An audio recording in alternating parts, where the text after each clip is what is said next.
We are with Anthony Scaramucci. Anthony, what made you come this morning to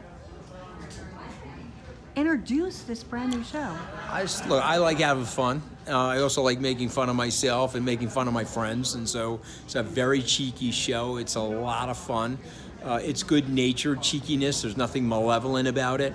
And Gina plays a great Melania, and the family cast is fun and self-deprecating. And so for those reasons, when these guys asked me to come, I said, sure, I'll come. A lot of fun for me. It's great summer fun. Now, I think that this president has not been given a fair shot. I think from the moment that he got into presidency, Obama went after him, Hillary Clinton went after him.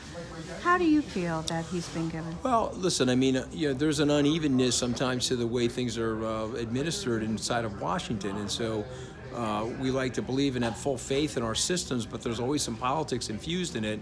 The president represents a disruptive force, and so, yeah, they've been after him. The establishment has been after him from day one, and so. But don't we need a disruptive force, considering I believe it has we do. been so corrupt for so long? I believe we need a disruptive force. I believe that the forces of lobbying and the political establishment and their ability to stay in power for multiple decades has corroded the system, and so hopefully the president can continue to execute his agenda and see if he can uproot some of this nonsense that's going on in Washington. I think the average American is unhappy with a $21 trillion deficit, unhappy with wars that have been prosecuted to nowhere.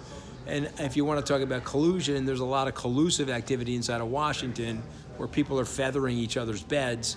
I think people are, in general, very happy about it. Unhappy about that. I think they're mostly unhappy because we've been lied to. We aren't told the truth. You know the old adage that you know when a politician is lying when his lips are moving. So you know that. I mean, it's one of the reasons why I had a tough time in Washington, because I like telling the truth. Now, I think right now what's gone on has divided our country. It has turned people. This is almost like Nazism. What do you have to say about? Well, I mean, Nazism. I mean, I would say, understanding the historical context of Nazism, I would say that's a little bit outside of the band of what I think is going on. What I think is going on is that there's been a lot of heated rhetoric from both sides, and there's been a lot of smashing of ideas and values.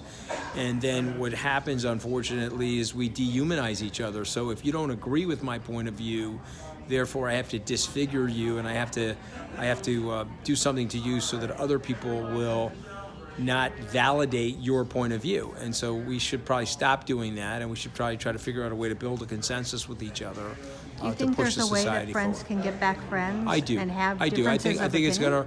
going to require a lot of changing in the vernacular, a lot of changing in the rhetoric, and a little bit more bridging among the parties, bridging among the ideologies. And I think it's swung now so far to the extremes that I do think, knowing what I know about our society, the pendulum will swing back, where people will be tired of the polemics and want more togetherness and want more personal interaction. And my last question, because I think it's something people are not thinking about right now.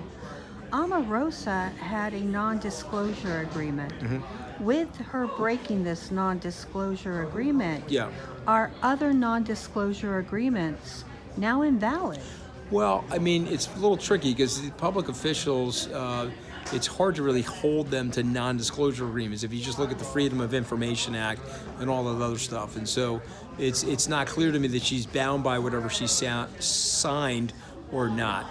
But I think you're bringing a different issue into the realm, is that people that were loyal to each other and liked each other and got along with each other, they've now been taping each other. They've now been splintered by the process of politics, and so I think that's very damaging. I hope that stuff ends. And by the way, I like Omarosa, even though she wrote some nasty stuff about me. It doesn't bother me.